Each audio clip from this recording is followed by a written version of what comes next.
Welcome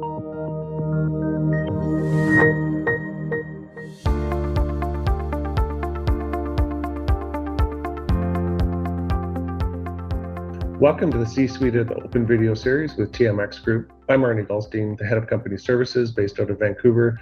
Joining me today is Robert Eadie, the CEO and the President of Starcore International Mines. Robert, thanks for joining me today. It's a pleasure to host you. Thank you very much for having us on. So let's talk about Starcore. What are the three things you'd like investors to know about Starcore right up front?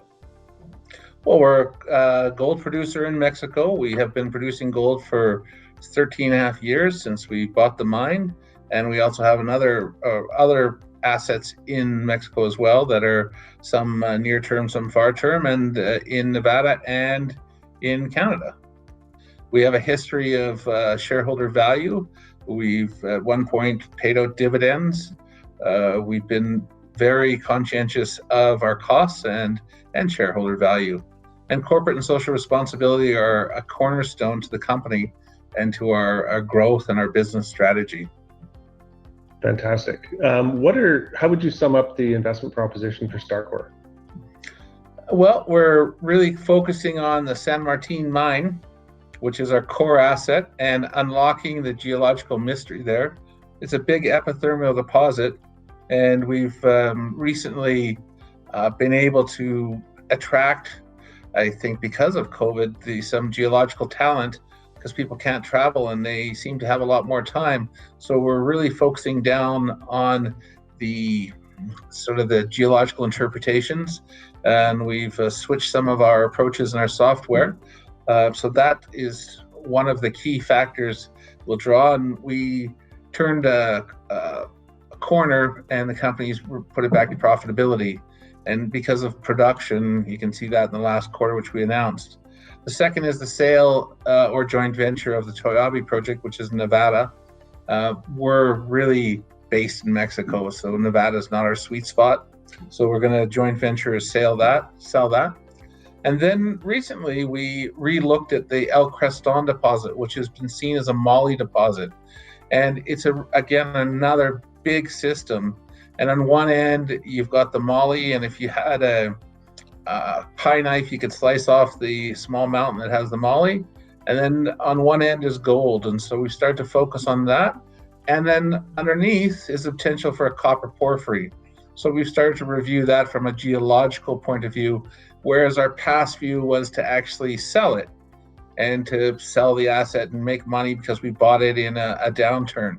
And now we're looking at it differently as reinvesting back in the company with the assets that we have and developing those assets, because the assets we have are very good. And in order to get in mining, to get to a point where you have an asset like El Creston has 55,000 meters of drilling. So there's a lot of data. So in order to get to that point, it costs a lot of money, a lot of time. So instead of starting out fresh, we're taking the assets we have, re-looking at them and reinvesting in them. Fantastic. What are some near-term catalysts that investors should be looking for, or events on the short, medium-term horizon for you? I would say the quarterly reports on the production at San Martin, and then particularly focus on the announcements that will come out in relationship to grade related to production, and our development plans at San Martin and our exploration drilling. Keep in mind, we have 3 drills of our own, and we have our own drill crews. So for us to drill, well, we drill 11,000 meters a year on average, 11 to 15,000 anyway, but that's our own crews. And so when we find a new area, we don't have to wait, we don't have to permit, we don't have to arrange a drill to come, get contractors. We're there, and we operate 24 hours a day, so things happen very quickly for us. And that's really good.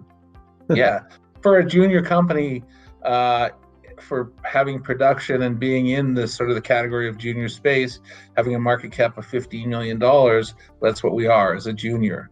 But what we represent is, I would say, the quintessential investment in a junior mining company.